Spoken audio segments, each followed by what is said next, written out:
来看宜兰的头城有一个54岁姓柯的头家，伊去修车厂装冷气哦，那全部甲电源关起来，结果去电着无喘气、无心跳，送病院急救，加在是有救回来，人是搁带伫病院在观察。罗江厝嘛表示讲，这案已经通报这案署来调查，要来厘清责任。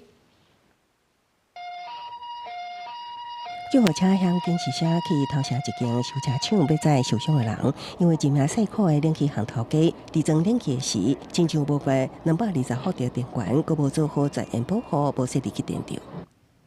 文博讲，好像不对呢，他怎么的？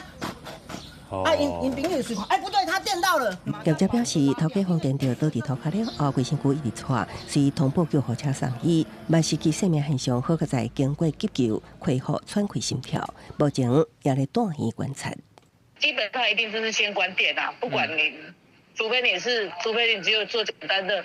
维修保养，比如说看漏水什么的，那就没有关。有冷气行业者表示，无论是装还是拆冷气，也是建议一定爱先关电源，才会避免发生意外。也拢会确实要求施工师傅做到，除非只是简单的维修保养，才袂关。因为这个伤者目前还在医院救治中，那我们后续也会协助劳工的相关的权益。这个案件，县政府接到信息了后，已经通报这案署调查，为赔偿冷气行业者甲冷气机业者之间是承揽也是雇佣关系，才会当确保后手责任归属。公司新闻采访报道。